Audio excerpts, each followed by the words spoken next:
Welcome to another episode of Out of the Blank Podcast. I'm here with Ken.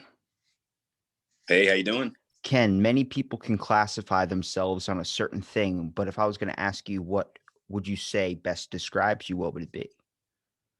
At this point, director. Director just takes every role that I fulfill and brings it in. At this point, luckily, my indie studio, which is what Ghost Planet is, which is what I'm from, has done pretty well on a lot of different metrics. And so it's sort of validated my idea that you don't have to wait for a major studio. You don't have to wait or move to California or do anything like that to start doing what you want to do. With the power of the internet and everything now, you can essentially just say, well, I want to do it. And then you do it. And I've been a voice actor for many years, as well as doing commercials and small things like that all over the country since I was 15. But I've always wanted to do voice acting and stuff like that. And eventually, after doing a little bit of it on the side, I just decided I could just create my own studio, write my own stories, cast my own people, and put stuff out there.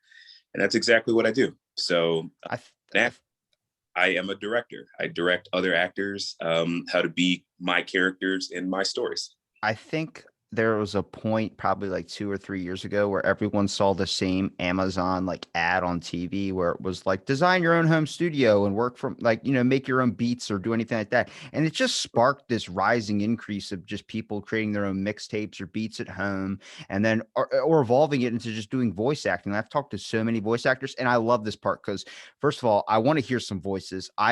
I'm a fan of impressions, but I love the factor of dialect. And it's like weird because I'm from Ocean City, Maryland. So we're close to Baltimore area.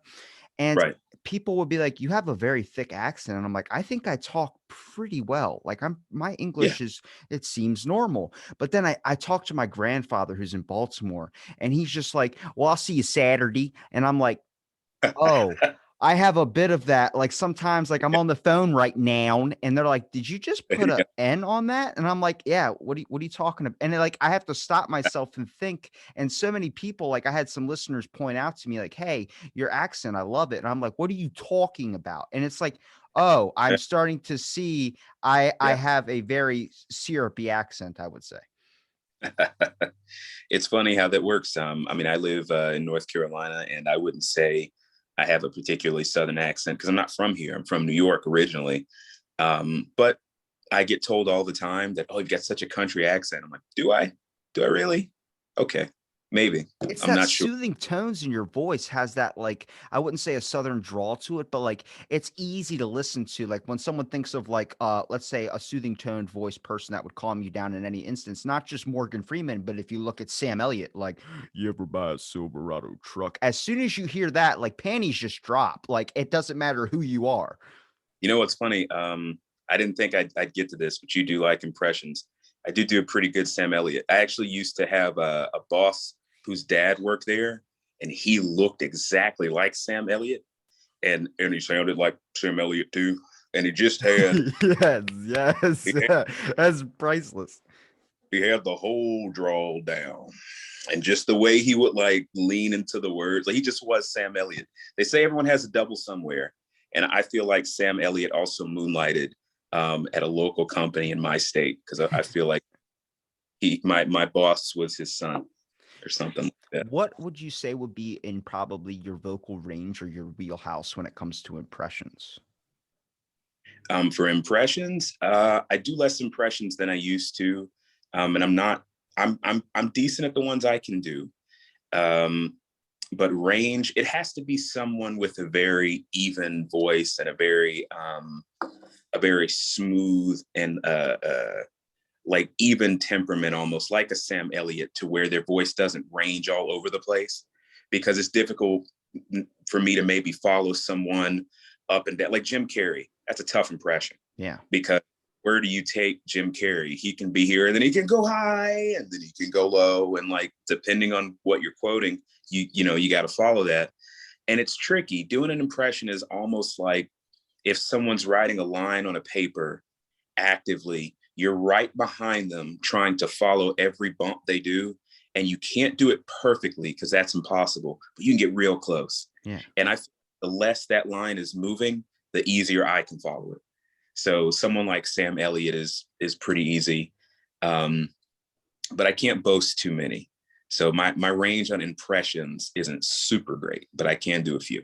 Now, what maybe not even a famous actor, but would you say? Because I was listening to a little bit of your latest episode, and I heard, first of all, it made me uncomfortable to hear. I don't know if you were chewing something or it was like you were that noise, whatever that was. You did it in such an amazing. I'm correct in saying that's how you did it, right? You were doing something with like kind of like licking the lips, but it was supposed to be like a monster or some type of noise. It just Yeah, gave me the chills, like actual hairs stood up on my arms and stuff. And I'm like, I'm not fighting off a predator. My body's trying to make myself look bigger. It was just so like when you say the word moist, people clench up. It's a word that people are like, I'm not okay with hearing that. But when I heard that sound, I was like, all right. And it's just interesting because if you look behind actual sound effects, like right, taking celery and sticking it in your mouth and then crunching on it, that loud crunch acts a lot of packed in a lot of like famous movies and stuff like that people don't even realize. right. Absolutely. And if there is a lot of that when it comes to making some of the sound effects. I'm glad it had that effect on you. It's the effect it's supposed to have. There's actually something that's really important to everything I've made as far as Ghost Planet is concerned. And it's a concept called diegetic sound. You hear about it in film a lot. And basically what it means, if you've never heard about it before, or if your listeners haven't, is it's any sound that is important to the narrative. So if someone's at a train station, if two characters are at a train station, if you're not hearing the sound of people milling about behind them, if you're not hearing footsteps and baggage and wheel trolleys bounce over the ground, you're going to notice that. Like if they're just standing in a silent vacuum at a train station and people are moving, that will sound off. Diegetic sound is making sure you hear what you need to hear. And my main idea when trying to do these long form dramas is using that concept here because you can't see any of it. So I have to one, put you where you need to be to understand what the character is going through, make that sound as realistic as possible to sort of ground you in that world. And then when you hear something like what you heard, it affects you all the better because you've sort of fused with the world like that. And what's great is actually in the next day or two, I'll be releasing a new episode behind the scenes about that episode. And at the end of that episode is an in-character bestiary for the few monsters that popped up in that episode, where they'll get names and you'll get a little more about them. So you'll hear what that was that he ran into there pretty soon. I always like at least talking to people who make audio dramas because it's like it's so much different. Like people like to consider it a podcast, but I consider it's its own niche little group thing because Right, podcast is like a spin-off of talk radio most of the time. A lot of times you'll get topics when people talk about stuff, but you're in it for like the conversation and stuff like that. Like I just and right, it's very strange because even if you are like maybe 5 years in or 4 years in, whatever, people will comment on like a video from 3 years ago. I just had happen this morning where a person commented like because it was the first time them hearing it, but to them it's so new to them that they think it's still a topic of debate. Where I was like, what did I even say in that episode? I talked to a psychiatric nurse, and it was like this person's like, I'm 74, I have suicidal, and just started going on to this like completely out of context, and I'm like, it's just a different act, but it's one that people can always criticize. But here's the weird part is when it comes to an audio drama or a movie, nobody cares. Nobody's affected. Not like nobody cares about the thing, but nobody's affected by what gets done in the story. yeah, you Like, you you'd be right on both counts. The you have to assume when you're making an audio drama that no one cares and work from there. That's good advice.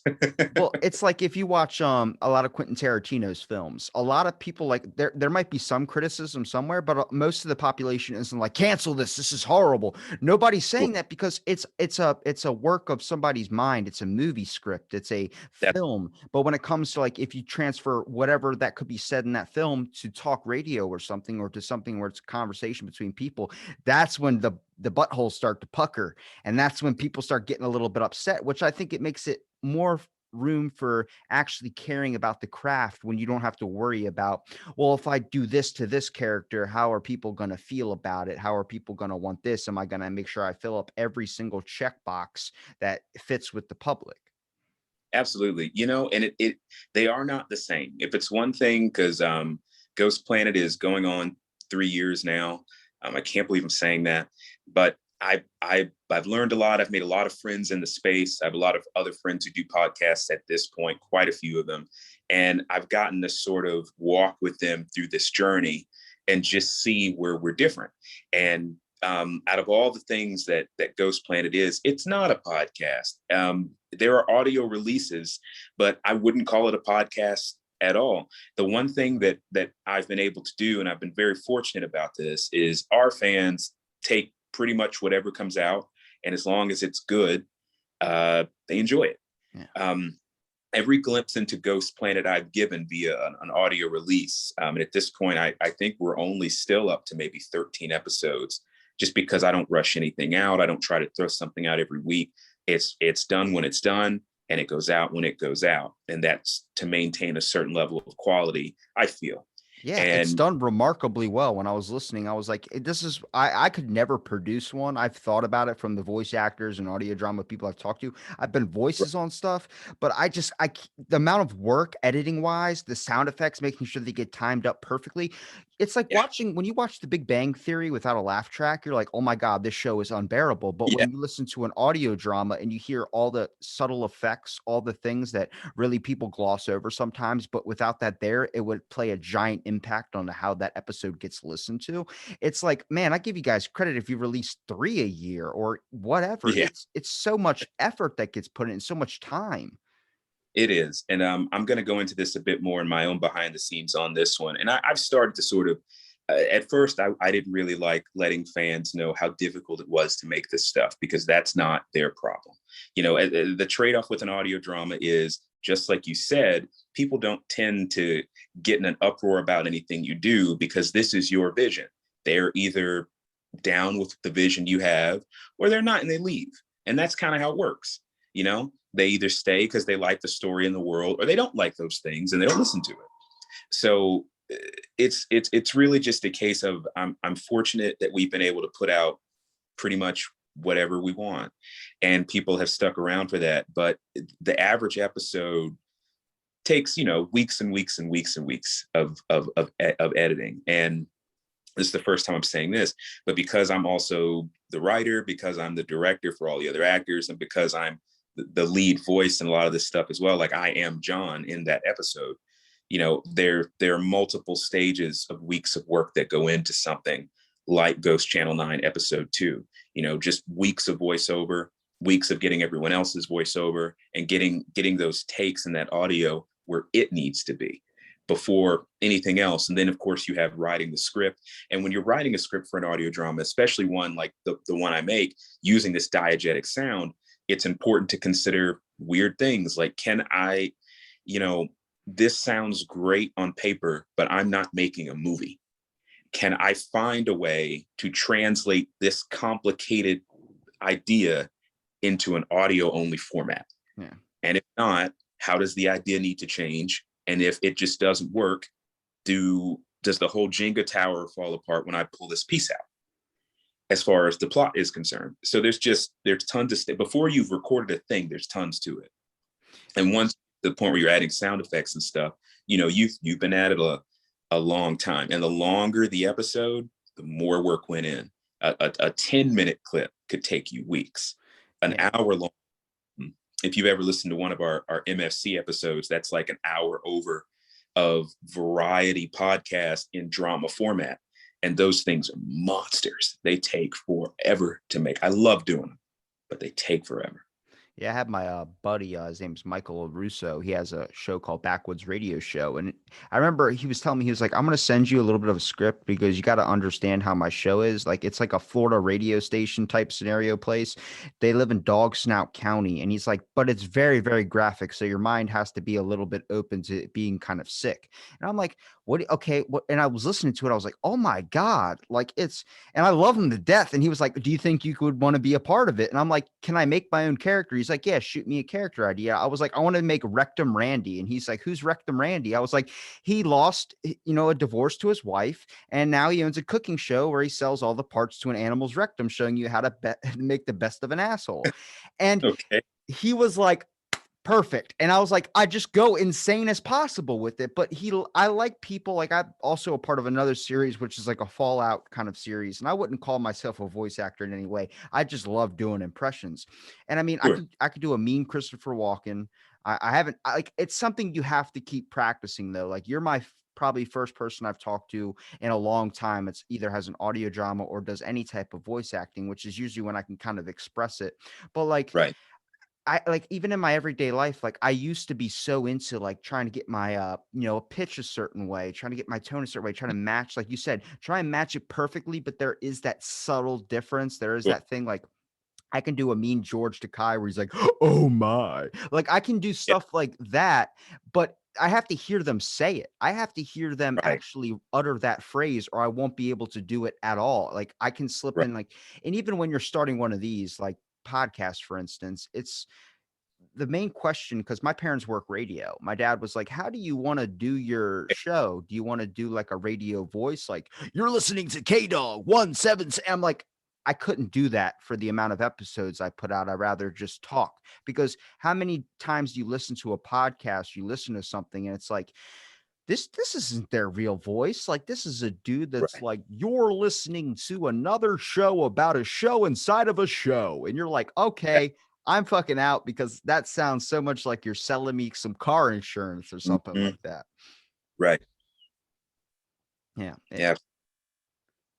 I, I'm, But I'm about to say, I'm kind of curious to hear, because your character on the show, for instance, sounds like your exact voice. Like I knew it as soon as you started talking. I was like, this is him. Like it sounds exactly like you, but maybe a yeah, little bit more like deeper, just in a thunderous tone. I would say it has more gravity in your voice when it's on the show, where it actually makes me feel like, oh shit, he's like in the shit. Like he's actually in. How many audio dramas do you listen to where you hear the person talk and the person doesn't sound like they're in that scene? Like there's bullets firing on top of you. It just sounds like the person's uttering into a microphone. And that's a very, very important quality when it comes to making an audio drama. Because if it sounds like the main character's not in there, the rest of the story, no one's going to follow.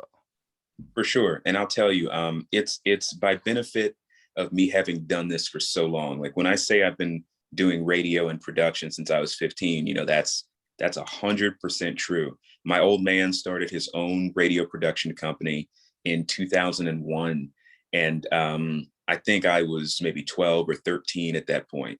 And for a couple years, he did it before he even introduced it to me. And by the time he did, he was ready to teach me what he knew. So since I was about 15 or so, really, I got a good education in voiceover, in voice control, in networking within the industry. My first job was in radio. My very first one when I was 15 was at a local radio station. And the thing about doing these audio dramas is just like you said, and I don't listen to a lot of other dramas now because it's out of a creative respect. It's I'm trying my best to make my original work. I wouldn't even, I don't even want to entertain the possibility of letting your great ideas influence my ideas. Oh So my out of, God. I didn't even think about that. Like when someone starts stand up, their first couple like tries up on stage, they're mimicking the yeah, person that they started. They have to they're find their own rhythm. and there could be times where you listen. It's like if I watch a great show, if I watch The Boys, my universe isn't like The Boys, but if I see something really cool, a concept in it that I could potentially adapt to my own, I might take it because The Boys is a huge show and there'll be millions of other people who feel and do that same thing. So that I feel like isn't so bad. Yeah, some of my favorite authors have admitted to doing that, but it's a little different to listen to another creative person who's taken the same steps I have to put their vision out there and to take anything of theirs at all and apply it to my stuff would be disingenuous. And so just to make 100% sure nothing like that ever happens, I I don't listen to anyone else's audio dramas. I wish them the best and I will support them if they have them. I support a couple other audio dramas right now, but I don't listen to their work, unfortunately. Not until my story is told. When my stuff is done, I'll listen to every audio drama out there. I'll go down the list of all because there are some great ones, but I have to make sure that this is established enough that it is 100% its own thing, and that is in no way in doubt before I do anything like that. See, a lot of people would be like, "That's so, oh, you don't listen to my show." It's like, that's a great amount of respect. If more people were like you, we'd probably be in a Yes, way better place, I'd say, because how many people listen to something that somebody did and they take it? Like they just take it and they don't give that person any credit. They're like, "Oh, well, right. I'm sorry. Guess we had the same idea." And I heard this on I was listening to a podcast with Jim Brewer. I don't know if you know who Jim Brewer is. Um, I'm, but he was the movie Half Baked with Dave Chappelle. He was the stoner kid in the tie-dye shirt. oh yeah, okay. Okay, so he's a pretty famous comedian, like, yeah, man, like, that whole type deal. But he talked about working on SNL and like he's a very passive, very nice guy. But he just said, it's the first time I've ever threatened somebody's life at that show because, and it's not the first account of SNL. SNL, it's a bunch of people trying to make their mark, but they Mhm. steal sketches. Like like he talked about how someone stole his sketch when he was typing it out on a computer as a draft. They had the code to the server and they would just pull it and then use that sketch. And then he'd be sitting there watching the sketch happen. And then he goes, It's like wait a that, minute, that's my sketch. And like, yeah. And he looks around and he sees everybody's got their head down, not looking up. And he's like, oh, you guys. And then, like, also in their offices, he would have a board with all his posted ideas on. And someone come in and be like, what's that one that says Scarface? And he goes, well, I, it's, yeah. that's what it is. Yeah, but he would explain it and they'd be like, "Oh, interesting." And then they'd walk away and the next thing you know, it'd be this whole steal thing. And I was like, "Man, Hmm. you never want to work in an environment where your ideas are being stolen or being like imagine someone just listening to your content and trying to steal you." And I was like, "Plenty of people Right. could take the name of my show and then but they would never have my thoughts, my expressions, my feelings. It's the same reason why you find an audio drama or a podcast even though it could be a podcast about Nick Cage or another podcast about Nick Cage, you're your own quality that you add to it, which is why you build up the listening ship that you do. Right. That's exactly right. And with audio dramas, I don't think that's so rare. I think that if, that there are other people who, I don't know this, but I'd like to imagine that there are other audio drama creators who do the same. They don't go rolling through everyone else's audio dramas out of maybe not out of the same feeling of respect that I like to call and have for it, but maybe just because, they want to do their own thing and they're like, well, what if I hear something I think someone's doing better than me? Will that discourage me? Will if I hear someone who's like Welcome to Night Vale is a big one. They're just a big player in this space. And they're very much their own unique thing. It'd be really difficult to even try to be like Welcome to Night Vale without that being really obvious. But it's a good example. I do listen to some of their stuff just because they're so much their own thing. But for a lot of audio dramas, especially ones who, out here on the indie scene and everything, you do find similarities sometimes. And you wouldn't want to, like I said, plunge too deeply. Before I decided to do audio dramas, when I was still wondering if that was possible, if people would like it, if anyone would care, that's when I listened to a couple. And that was a couple years ago now. That's like 3 years ago now. And just like you were saying earlier, unfortunately, you do run into a lot of it sounds like they're speaking into a microphone. I meant to touch on that. And just to sort of break off a tip to everybody, if you're making dramas or anything like that, that really comes down to you playing with the voice clip after the fact. That diegetic sound comes into play with the voices too. Like if you notice when you go back and listen to Ghost Channel 9, and I hope that you will, if he is in a hallway, it sounds like he's in a hallway. If he is in an air vent, it sounds like he's in an air vent. Pay attention to how the voice sounds and what it sounds like it's bouncing off of, because special care and production has been paid to tune the voice based on the size of the room, which is something you can do. In the hallway scene, you notice there's more of a metallic tint to his words. It sounds like he's in a small space because it's been tuned as if his voice was echoing off of small hallway spaces. In the air vent, it's the same. It sounds like he's talking this close because he's in a vent and he's doesn't have a lot of space around him. And that's where you get away from sounding like you're just speaking in a microphone. It's such a small thing, but if you don't do that, it sounds like you're just making a voiceover and stuff is happening. But if and most people won't notice this, but you did. If you make sure to tune the sound and the voices to where even MOM, the Android voice that you hear, again, her voice is compressed multiple times to sound like it's coming out of the intercom speaker that she should be. And when they're in the hallway at the locker scene, that scene is tuned so everyone's voice sounds like it's in a big space. Like all that stuff is important because that's how you sound. That's how you suck people in and you get them to believe and immerse themselves in your story because everything sounds, it's diegetic sound. Everything that should be there is there. When that's not there, even if everything else is there, but your voices aren't tight and that you haven't thought about those things, not everything is there. You got to figure that out because otherwise it doesn't matter how good your sound effects are.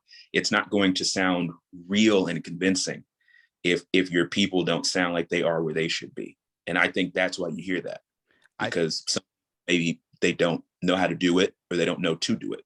I think it's very important that people like so many people will dismiss something even without watching it or even with just the factor of not knowing all the work that gets put into it too. Like every movie I've ever said that I love, people are like, that's the worst movie in the history of the world. Like people can like Rotten Tomatoes gives Norbit a 7%. I'm like, you're fucking nuts. Norbit's a amazing movie. But it's like they don't understand the work that really gets put into a lot of these things. Like I took video shooting in school to make movies and stuff. And I was like, oh my God, no movie is a piece of crap. Every movie is like hard work. All the low angles, all these camera shots that you don't notice that get involved into a movie. It's not going to Yeah. be, I think everyone thinks of it on the toppest of quality when it comes to like, oh, well, I'm judging it off of Michael Bay's movies. It's like, you can't compare fucking Norbit to Michael Bay's films. Like there's a whole, it's about, what about the story? Is the story good? And it's like, even in audio dramas, people hear the greatest ones or the ones that are always in the eye of the public. And then they go to another one and they go, well, this one doesn't have this and doesn't have that. I'm like, here you go. You start your own audio drama and then you figure out how much work gets put into it. Cause I did a couple of lines and a couple of scenes to put into a video editor. And I realized it was just my voice talking and no other sound effects playing to describe the scene. And I'm like, oh my God, this is, you look at one of those boards when you get done, it's lit up like a freaking Christmas tree. The whole thing's Like, like there's this audio, this audio, this audio. This got to be timed perfectly. This has to be adjusted to 60%, or this has to be added with an echo yeah. effect. And you're like, whoa. And I'll tell you what, I'm a gamer just like every other millennial man. What's really sacrificial about it is during the weeks where I'm deep into an episode where I've got voiceover tracks, I've got audio here, I've got music here, and I'm just sort of layering all this stuff together like a lasagna. My RAM is like completely taken up. I'm a PC gamer, so for weeks there's like no gaming at all. It's like my PC is completely tied up in the production of a big episode. So when it's time to move these things out the door, there's like a whole month where there's like nothing going on, but like me producing stuff and doing other things for the platform. So it's very time consuming, but I wouldn't trade it for the world.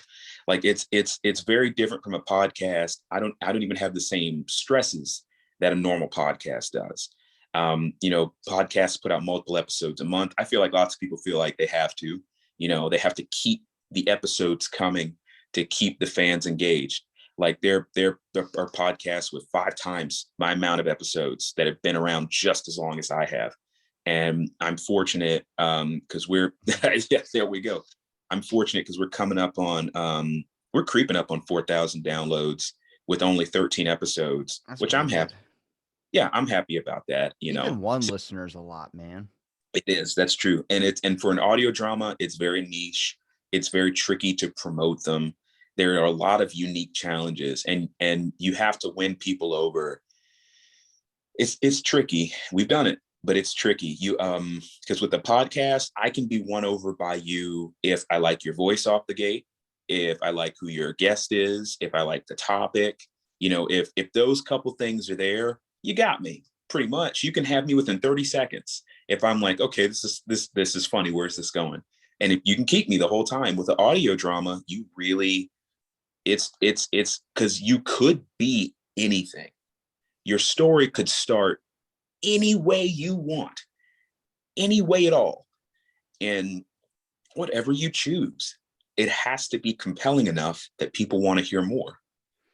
And so much of what, you've heard a recent episode that's a long form drama, but further back in the catalog is some really conceptual stuff that I got a lot of praise for no one really doing anything like it before. And that's the MFC series and stuff like that, because those are dramas with stuff happening. but they're also reviewing games and movies, that modern stuff too. All that stuff is mixed together. And I've been told things like the format for those episodes, the way segments come and go and move in and out. We have unique commercials made just for Ghost Planet, about cars on Ghost Planet, about sodas on Ghost Planet, about TV shows on Ghost Planet. All that stuff is in there. And it's wonderful to be able to come up with a world, a concept, and characters, and have people care about that. Kevin Feige must wake up every day feeling so good because he's come up with this huge plan and he cares about all these characters and he has made the world care too. And that's a really good feeling. When this episode came out, it's uncool to bring up stuff like this. Robert Downey Jr. wouldn't bring up stuff like this, but I will. A fan reached, was like, "Hey, it was really good. I'm glad you guys are back." And I was like, that's a small thing, but for someone making an audio drama, that can be everything. That can make those months of work worth it completely. Yeah. I mean, even just knowing that you're creating something and at least one person is getting like an amazing thing from it. Like Yeah. it's a great feeling because like, for instance, like I release an episode every day, not because like, oh, I need to keep putting out content. It's just, I enjoy having conversations with people, but it is Mm-hmm. a little bit tasking. I'm not going to lie when it comes to like do some things, but it's cool because it's like not about catching up. It's just about finding one you're interested in. Like, I mean, just because the person's job might be in the description, that doesn't mean anything. We can go off about whatever we want. And it's a concept of just taking the time to do so. And it's like, it's interesting how many people are like, dude, like for instance, I consider, if you're going to have a Patreon, I would consider audio dramas the prime source of people to have a Patreon because a lot of work gets put into that. But me having fucking conversations about poop or whatever, people are like, you should have a Patreon. I want to support you. I'm like, no, I never thought at one point in my life that anybody would want to ever hear me talk, whether Yeah. you're listening to me or whether you are listening because I have a guest on or something like that. I'm like, it's still, you're listening to me also when you're doing this, when you're like, you're listening back to the show. And I'm like, man, Right. that's all I could ever want is just one person enjoying it and taking a little bit of time. Cause so much in this world is about payments and shit like that and bills. And it's very, very stressful. And I'm like, when you can get the satisfaction that you created something from your mind, put it Yeah. out there and someone's feels something from that, like whether Right. they're like my buddy's audio drama, I'll mention again, when he's doing his like, even though it's basically like a Florida place filled with cannibals, he had a, Mm-hmm. a story about a kid that would take people's teeth and give them to this demon called the Tooth Fairy. And that sounds scary and sounds insane. But when he's describing the kid had a terrible misformation, like had a disease, and he was going super into it with exact realistic stuff that he gets in his everyday life because he edits videos for surgery videos. So he comes Uh-huh. across really crazy stuff. And he's describing it so much where I started feeling a fucking tear go down my face. And I'm like, bro, you hooked me until the kid started Yeah. pulling out people's teeth. And then I was like, burn them in hell, burn them in hell. That's good stuff. You love when that comes together. I mean, but an audio drama, and making a podcast with lots of episodes like that, I've definitely found they're both uniquely taxing. They're both very tiring in their own ways. Making an audio drama is freeing, obviously. And in a way, the dopamine hits even bigger because I've put out just podcast episodes which are speaking about this. So we have interviews with Mark Laidlaw and a couple of other people. So we've done that. And it's great to hear people listen and enjoy it and give good feedback. But when I've got a story that contains 5 characters I made up from nothing, like your friend, and someone tells me they enjoy those characters. I mean, like the lead character of our audio drama, Frost 519, has his own Twitter account, a couple hundred followers too. And it's like, it's just, that's such a cool thing because I made that up from nothing. Like I completely conceptualized that character, his life, his everything. And he's become our mascot. He's been received really well. We don't have any merch right now, but I've been getting calls for merch for him for years. People want him as a VTuber. It's incredible to me that could happen.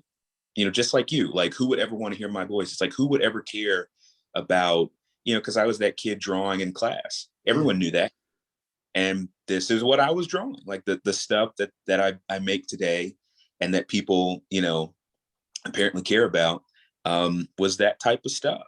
And it's just the idea, if you would have told 15 or 16-year-old me that yeah, one day you'll have your own universe, you'll do an audio drama in it, you'll be working on a web comic, you'll start making music about it, making a bit of news here. I actually just teamed up with another producer to make a producer band to work on an album that is set on Ghost Planet, but isn't the focus. Just a lot of creative, fulfilling, interesting things that I never thought I would be able to do, because which studio would let me do it? And then the world just became like this, where you have the internet and you can really do whatever you want. And if you're able to make things sound good, you can really do whatever you want. Like you can really make something cool.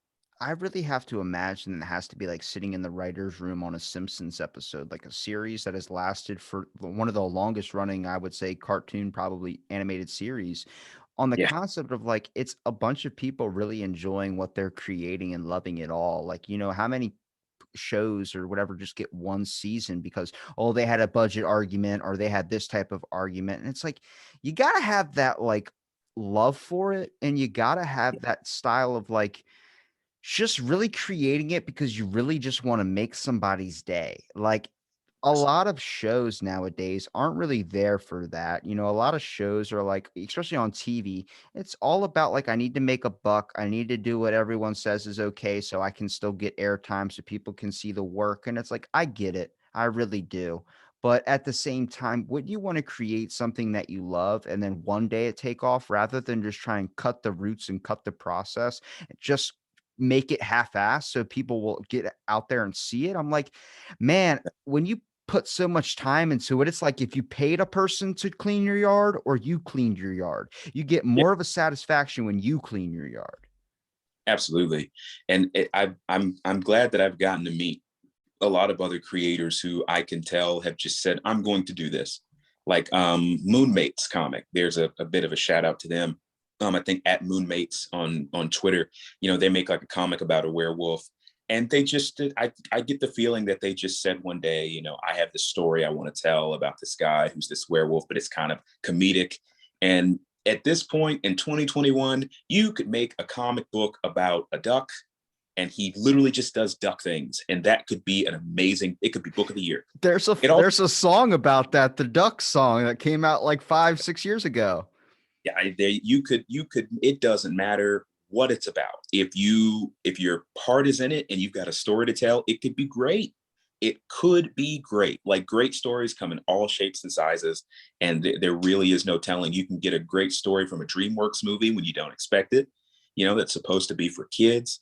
You could watch a random throwaway movie like Lucky Number 11 or Baby Driver, which I know people know those are good films, but in a couple years, people will probably forget about them, and you'll be able to pick them up in a bin somewhere or something, and they're good movies. Yeah. So it's like you can absolutely make something really cool, and it's better when you get to do it yourself. You're right. I'm not a big guy on motivation. I like hate motivational speakers, but when someone tells me like I don't know if I'm gonna do that, I'll let someone else do something like that. Like it's a dumb idea. I'm like, don't dismiss that, man, because you don't know if that could be something that hits off in the next couple of years. Any creativity I would never dismiss, whether it's a podcast, whether it's whatever. If you're putting your heart into it and you really actually enjoy making it, that's what you should never lose. So many people get rung up on the followers, the money, the sponsorships. I'm like, bro, like have fun Austin. doing it, man, and it'll never feel like a damn task. Like, if you Right. wouldn't have been like, "All right," instead of drawing these and just kept to drawing them to yourself and then locking them away somewhere for one day your kid to stumble upon and be like, "Dad, why didn't you ever pursue this?"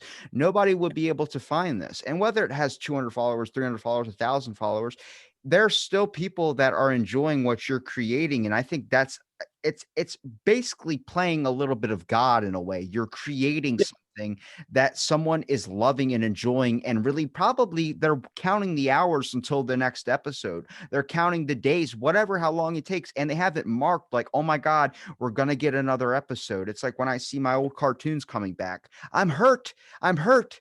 But at the same time, I'm like, I still want to watch it because I love this thing so much. It was such a big part of my life. Like I know people that'll wait hours, and I mean, not even hours, they'll wait days, weeks, queue up something where it passes the time at work. And I'm like, there you go. You should be Yeah, happy one person tells you that you made their day a lot fucking better. absolutely. That's really all it's about. And that's the attitude. I mean, at this point, you know, you get used to being around other podcasts and other friends who have figured it out and they found the secret sauce and their platform is doing really well. And you forget sometimes about the guys who just have 100 followers, 200 followers. And, you know, that is the key. You have to make stuff for one person. You can never assume anyone cares. Like the advice given to me when I first got into this, and at this point, you know, we got the Twitter, but all told, Twitter, Facebook, Instagram, GP has like 25,000 fans that I can point to and go, look, here are numbers. These are people. So all told, that's everyone. And, you know, back when there was one person, back when there were 5 people, you know, I was hungry. I was on Twitter every day, trying to tweet, trying to retweet, trying to handshake, trying to follow for follow. You know, that hunger for just getting your stuff out there to anyone who will listen to it really is what you got to have. Some people get lucky and it happens a different way. But you know, no one took my hand and said, here you go, champ, here's a fan base. It's like it was organic. And a lot of things you were supposed to do, I didn't do. You know, I didn't join huge follow group or anything like that. I just very slowly over time, day by day, made connections and worked at it and grew it bigger. And I made content for at first me. I was like, well, I would love to hear something like this. So I'm going to make it so I can hear something like this. And when other people were like, oh, well, I also would like to hear stuff like this, it was validating. And then I kept going. And now here we are, episodes and episodes later. I mean, if you would have told me that when I was playing Half-Life 2, one of my favorite games of all time. That game got me messed up because I thought that was the orange box. I watched Gary's mod on YouTube, and I thought Yeah. that's what the orange box was. And then I played it, and I was like, oh, it's a game inside of a game. Inside of its multiple games. It's Half-Life 2, it's Team Fortress 2, and Portal. And I was like, And I'm an idiot. Yeah. right when that came out, I skipped like 3 days of high school to finish that game. I think I was junior or senior in high school. I skipped like 3 days of high school to finish Half-Life 2, episode 1 and 2. If you would have told me that not only would I get to interview Mark Laidlaw like 10 years later, but that he would like my homage to his work and call it, despite the fact that I was clearly influenced by him, but for him to call it, no, it's really original. It's cool. Like, it's great. He really liked that. And that's great. Like, I would never have imagined, like, to me, that was it. That was worth it. You know, like I'm a salt of the earth guy and I don't really require much praise to make this stuff, but him enjoying that meant everything. And at this point now, it's like, cool. Everything else that happens is just good stuff. Yeah. Every every new fan is just great, cool, new people. Every new interview is just great, cool, new interview. It's like I've done the small things I wanted to get accomplished, and everything else is just gravy. And if you treat your platform that way, and you know, you celebrate every victory and you learn from every defeat, you will grow. Whether you're a podcast, whether you're an audio drama, and as long as you keep plugging away and making content for that one person, anyone who will listen, you'll succeed. Even if it takes you a couple years, you will. You'll get there. Is there anything you kind of have on the forefront of what you want to do next? Like maybe do like why'd you pick space in the first place? Like I'm a medieval type of guy, so I like talking about, and that's so much easier in my mind because you don't have to worry about all like the hums, the zims, the beeps, the bops, and all this stuff that deals when you're dealing with space technology. I mean, even like True. trying to find influence. I mean, you have a bunch of sound effects sure on your computer you could use, but it does sound better when you create your own. Like walking over to your microwave, you hit a minute 46 and it makes the beep, beep, beep. And you're like, that could be a cool thing for a passcode door scanner. And then you just do that. Well, and this is the cool thing. When I was growing up, I played a lot of MMORPGs like World of Warcraft and things like that. So I got very used to being in a large world with lots of other people in like a game sense, where someone the developers are trying to tell you a story, trying to tell everyone a story, and it's got dozens and dozens and dozens of players in it, and names to remember, and races, and history, and culture. And I got hooked with Lord of the Rings on that type of stuff, and it only progressed. So I spent so many years digging into these fandoms, because we all have a million fandoms at this point. Like I've spent so many years digging deep into fandoms, learning more, reading up on this race and that race. I'm the guy who read all the books in Skyrim. I'm the guy who read all the books in Oblivion. You pick them up and you go, Hell who yeah. shit? Me. I read that shit. So after years and years of that, I said, I am ready to, like a dungeon master, make my own world, and not just a city, not just a state, but a planet. A planet with a history, a planet with religion, a planet with a culture, and different races that have history amongst each other. It's like, I've seen this done a million times. I know what you need to do. I know what's important. I know what the pillars of a world need to look like for it to be believable. And I said, if I want to create a place where all the rules are mine, to where if you make a setting where you started the creation of the universe, it's like, all right, Chief, you got a lot to explain. Where are the other planets? Where did they come from? How did that work? How long did that take? How many years is this? Did Earth develop the same? What were the first creatures? How did they die? It's like, you gotta, and you're not even the first person yet. So it's like, you got a lot to think about. Yeah, Um, you reading those books and of Oblivion and Skyrim, that's hitting close to my heart because those are some of my favorite games. But you understand, like, I think probably what I love about it and probably what you might love about it is the lore, the there whole you go. story part to it. You look at it like, man, this is better than actual religion in a way. Like, look at it like it goes so deep And down into things where you're like, there's a Dragonborn. You're talking about the realm of Sharagroth, where it's like a Bob Ross painting, and it's like, oh my god, you just dive down these things, and it becomes so fascinating because the more you do these quests, the more you do these adventures, the more information you find out. Even when you're reading the books, you're supposed to be reading the books to enhance a skill. You pick a book up, flip a page, your skill level goes up. A lot of times I'd Mhm. be sitting there reading the books, like the fucking detail in this is amazing. Exactly. And it's because, Michael Kirkbride, who helmed a lot of the Elder Scrolls series and wrote a lot of that, would love to interview him someday. Think I might get to. He really had an eye for world building. That's what that is. Someone had to go, all right, we need books, and what's going to be in the books? Mythology. What type of mythology? Okay, stories about like an army from ancient times, and we have to root that. Because I play Elder Scrolls Online. A lot of people do. It's like the new Warcraft right now, randomly. And they have books in that, and it's the same thing. It's because it's because Game Pass made it free, so everyone's like, "Oh shit, I don't want to spend $80 on it, but I'll play it for free."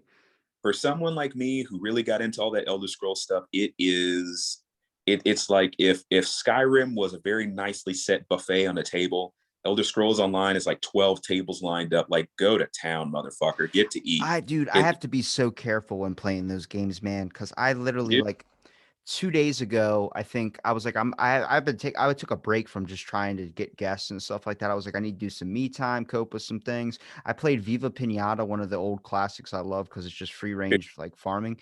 Dude, in 2 days, I went up 200 levels, and I was like, I do the same thing with World of Warcraft. I went from level one monk to level 90 something in a matter of 2 days, just because I yeah, get so into it where I'm like, this isn't productive for me. It's fun, but I got to right. do something productive, and then I end up just doing a bunch of podcasts or something.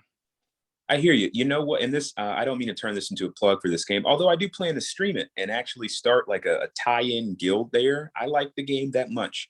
But with ESO, it's a different type of MMO. It's not World of Warcraft. If that's what it was, I wouldn't play it. The reason I like it so much is because, in the same way that I do, they understand that if you only have 15 minutes to play and you decide to do a side Dungeon. quest in Skyrim or in Daggerfall or wherever, it needs to be good.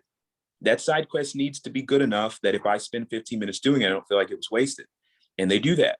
Everything is voice acted. Every quest is like a long, extended, multi part. twist and turny type deal. So if you only have 20 minutes to play, you can do a couple quests and be like, wow, that was a cool story. You're like, I started off over here and by the end I fought a dragon. I liked that. Yeah. And because it's a constant game, like, Anthem or whatever, like you're always making progress. And I like that about it. But it helps me to relax, but also keep in a story writing mindset, because the game is so big and vast enough that I'm absorbing these little stories. And I'm like, this is what you do. This is just a random character in a random town, but they have a life. They have a life. And as a creator, you have to think about that. You have to think about, what is any given person doing, because we've done, and I plan to do a lot more holiday episodes, which are just news broadcasts, which are nothing but, here is, in a very slick format, lore about Ghostland. Here is literally modern day, up to the minute, what's going on. There's a gang war on the Lower East Side. The police don't want to get involved in that. Halloween's coming around. We're preparing for that in the square of the largest city. There is a festival we're going to do. Here's the history on that festival. All of that was in that episode. Got great responses on that episode. And it was just all presented as like a TV broadcast that you were just listening to. It even sounded like it was coming out of an old TV. Someone was sitting around listening. And the whole thing just played really well. And I think, Elder Scrolls Online does that great. Every character has a story like that, tells it in an interesting way. And with audio dramas, it's really cool that, especially for me, that I can release weird stuff like that. That's not really a podcast episode. What do you even call that thing? But it gets out there and it gives a lot on the world. And the more you do of that, just the more lush and lived out it feels. That's how you get to a Skyrim. That's how you get to an Oblivion yourself. I have a whole episode, it's an hour long, called Ghost Planet: The Origin. We have up that is literally an hour of like from the creation of the planet to close to the modern day. It is that entire history with sound effects and everything. If you want to listen to that, if you like the setting from the modern day stuff we do, there's an hour's worth of lore there. You can go back and listen to it. And that stuff is important. That's how you get piece by piece, story by story, person by person, to a Skyrim, to an Oblivion, To a and RuneScape. to a RuneScape. I love RuneScape too. I want that depth here, and that's how you get there. RuneScape has a lot of depth to it. It does. Those holiday quests, as soon as you start talking about holidays, I was like, that's the one that does it right. I'll log back in just to do some old holiday events. I still got my account from when cow hides was actually a thing where you could kill a cow, sell the cow hides, and make a bunch of money. That was making bank. Until I made a sketchy credit card deal at like 3:00 in the morning and an unrestricted number called me saying, "Is this Robbie?" I'm like, "Yeah." And they're like, "Did you just purchase 10 million gold for $5?" So I'm like, "Yep." They're like, "Meet in Varrock Square." I'm like, "Excuse me?" And they hung up. And then I meet this person in Varrock Square and get 10 million gold. I'm like, I just did a damn drug deal. Like, I could have been killed. That person has my phone number. Yeah. You did a RuneScape drug deal. That's interesting. I went back to RuneScape last year for a little while, actually. Was playing around for like 2 or 3 months. So when we get done chatting, I guarantee you I'm hopping back on it. You started describing Elder Scrolls and all that. I downloaded Oblivion to play on my Xbox because that was that and Assassin's Creed. Those are the originals to me with Viva Pinata, where I'm like, even Viva Pinata has a fucking story to it. Like there's leveling up, there's talents, there's abilities, there's different, it's all about trying to get the prize, which I think is a lot what's fun about these games. You got to do certain things to be able to attract a pinata to your garden, and then you hit it with a shovel. Just hot. Yeah. But it doesn't mind. It's cool. Another one will pop out and it'll be happy. And everyone eats its candy like cannibals. Yeah, yay! You're like, this yes. This is a beautifully dark game. I love this. How does it game? It's a shame they never really. I think they did make a 2, but it like wasn't Trouble good. in Paradise. Yeah, there you go. They're supposed to make another one in 2021, but I don't know because if they put Switch, I would be super interested. Nah, man, I don't have a Switch, dude. They did that with Pokemon and they ruined it for me because I'm like, I don't have. I get every Pokemon. Well, okay. But with Viva Pinata, there's really no reason they couldn't make it cross-platform. You're right. I would like to play that game on a Switch because I just see it lending itself to like, all right, I'm going to chill on the couch for a second, like pop this thing on and try to compartmentalize. And, you just got it there. And the Switch is a whole novelty. Like really, it's like an iPad. Like there's just, especially for I don't know how old you are. I'm 30, I'm but 10. you're what? I'm 10. Yeah, I thought that's what you said. But like, you know, there's still a novelty to, holding this little gamepad, a Nintendo device, super clear screen. You're playing Viva Pinata on that. It's a whole thing. I'd like that experience. I think that'd be fun. I play Um, Viva Pinata because it's easy when you're drunk. That's all I gotta say. There's yeah, nothing you have to do if you want to just sit fun. and let the game play for you. I mean, I have the book to Trouble in Paradise, so I know how to get every variant, every master breeder thing, and that's what I did all day was just spend time playing that. And dude, I would man, it's a great way to pass the time. I know games sometimes for some people can be a waste of time, depending like, oh, you just spend all your day inside. Dude, that's what you want to do sometimes. The reason I'm wearing a jacket in this room right now is it's 30 freaking degrees outside. I'm like, hey man, it's not a day to go be like, I want to go surfing. No, I want to sit inside and enjoy this game. Yeah, I know some people have been keeping active during all this, but honestly, I mean, with the way last year went down and everything that's been going on, I don't think it's a weird time to be. People have been getting their inside on for a little while now. Mm. I think gaming paid off a big way for a lot of people last year. I think it kept a lot of us sane. And I think our grandparents and such did a lot of gaming, probably more than they've ever done in their lives. And I think we're all coming out of 2020 with a lot of respect for the entertainment we consume at home, because it got a lot of people through. It got a lot of people through. Anime did it for some people. Good downloadable series like Tiger King or whatever did it for some people, and I'm grateful. I'm grateful for that, because there were moments during it was a hard quarantine for a lot of people. It's hard for me too. I lost my job early in the year last year, and it's like um, I pay for lots of the stuff we do. Lots of those sound effects are paid for, the actors are paid for. That stuff's out of my pocket. I don't really make any money with this. It's the opposite. I pay money to make this stuff. That's how much I like making this stuff. And to lose your job and still make it was really tricky.